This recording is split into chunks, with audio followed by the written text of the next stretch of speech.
Well, what are we going to talk about today? We're all victims, I guess, in a sense. I mean, we're all going to die. We all have tragedy in our life, like a real malevolence. There's not just even the tragedy of being sick or people dying and all the things that go through our life, but there's betrayal, there's deceit, there's lies. People hurt us on purpose. And it's not just the tragedy, it's the malevolence. Everyone's a victim. You can tell that story, it's true. The problem is that if you tell that story and you act all of that out, you start to make that worse. You have lots of reasons to be resentful. Everyone you know is going to die, and you too. I mean, get yourself together so when your father dies, you can take care of his funeral, and you know that at times, that when you're with him, when you were alive, your lives were better together. You had moments, you had things, you had a way to face that funeral knowing life wasn't all bad. You didn't miss out on everything. There was some good stuff in there. Stand up so people can rely on you, to not be a victim. You know what's wrong. You know you. You know where you are, and there's a few things you could polish up. And then once your eyes are open and you start fixing yourself, fix yourself a little more. Then you maybe will be able to help some of your family members. So they're not doomed to that disastrous holiday when you get together trying to see who can get to the bottom in the hateful bitterness the fastest. There's an idea in Christianity, in their traditions, to pick up your cross and walk with it. That's exactly the right answer. What is the overall message? Jesus suffered to make your life better. Be like him. Sounds like a good way to be. You've got a heavy load to bear, and a lot of it will be unjust. And what are you going to do about it? Accept it voluntarily. Yes, accept it. Maybe you're too short. Maybe you're not as smart as others. Maybe you're not as pretty. Maybe you think you're not as good at sports. You have a sick relative. The list of wrong that is with you is endless. Frankly, you're a mess. Your parents were not good to you, so you should probably not be good at all. You were bullied, etc., etc. Yes, this is all true. All of it is true. We all feel our suffering is the worst. The list keeps going on and on. You might say, it is worse because I'm a woman. The next person says, well, it's worse because I'm a black woman. And the next one says, well, it's worse because I'm a black woman and I have a sick father. The next one says, it's even worse for me. I'm black or I'm Hispanic with an alcoholic husband, a dying father, and a sick kid. We can't design a system that fixes all the problems. People have real problems and real malevolence and real things coming at them all the time, and there's always somebody in a worse situation.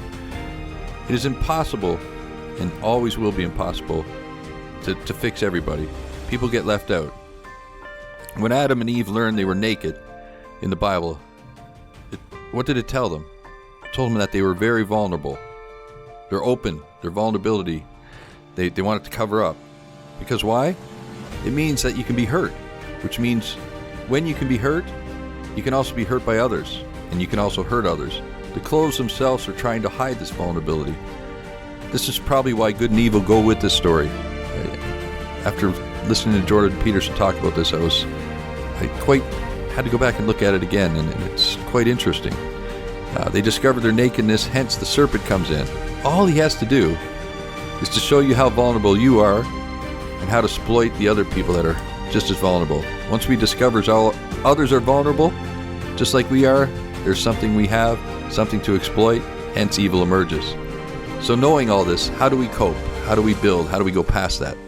Strength and character. And then we sheathe our sword to become better than who we are. There, I believe, is a misinterpretation in the saying, the meek shall inherit the earth. Well, the actual meaning of the word might surprise you. The origin of meek in English comes from the Old Norse, mergic, meaning gentle, though perhaps a fuller understanding comes from the Greek origin, praeus, which means translated as strength under control. In ancient Greece, war horses were trained to be meek, strong, powerful, yet under control. This is a totally different interpretation of this word. So, war horses were trained to be meek, strong, powerful, yet under control, and willing to submit. I believe mean means to be powerful, like build yourself up, strength, be of good character, be strong. Like, for example, a knight with a sword, yet he chooses to keep it sheathed. So Jesus is in the Sermon on the Mount, and he's saying in his sermon, have the type of power that transcends even the power of Caesar. So what's he saying here? Transcends the power of Caesar. He's just talking to regular people. And so you're trying to comprehend it. And he's saying the meek shall inherit the earth. So they're saying, oh, he's talking to poor people. Poor people are going to inherit. Caesar's a bad guy. He's going to take it. I don't think that's what he's saying at all. And the lesson is this. Carl Jung wrote that evil it transcends in all of us. The hell in us goes right down to hell, the bad side, and the good goes right up to heaven. And we're fighting constantly that battle between good and evil amongst ourselves. And to the natives, they've described it as two wolves. The one you feed wins the battle. Yin and yang, the idea is an idea of balance. I believe more than balance, we need to harness our evil and understand its power to destroy. Then make a conscious decision, consciously, to sheathe our sword and use our knowledge of overcoming vulnerability to lift others, rather than only doing what is necessary to help ourselves. Jesus is saying in this Sermon on the Mount, we need to go beyond where we are capable. We need to go above and beyond the power of Caesar. Caesar has the power to give to himself, to say, I'm going to take this, I'm going to take that, I'm going to have the best boat, I'm going to have the best, whatever it might be. So he only has the power to please himself. Once we sheathe our sword and help and move towards good, move towards God, and do things that lift up those around us, we've gone beyond the power of just giving to ourselves. We've gone way beyond that to something that is what the Bible's describing here. The meek shall inherit the earth. Because in that life, you have power beyond Caesar, because you have peace, you have this feeling like this is a good life. You're not always trying to defend something because you're lifting up people around you. You're trying to change the world to a different narrative, and that's where the joy is. So think about that. Make yourself strong, work hard every day, turn the other cheek, do what you got to do to get through in this world. But as you're doing it, do it with a sense of being meek and humble, and never conquering somebody to accomplish something, or doing something because I'm going to make a little more money if I don't do it right for this guy, or if I have this guy over but I don't make sure this guy gets enough work. There's always something you can do to be of good character and have a kingdom of conscience, to think, how can I do this a little better so that the people around me are going to do well? And you're going to hurt people along the way, and everybody, a burning down of how we do things is hell in itself.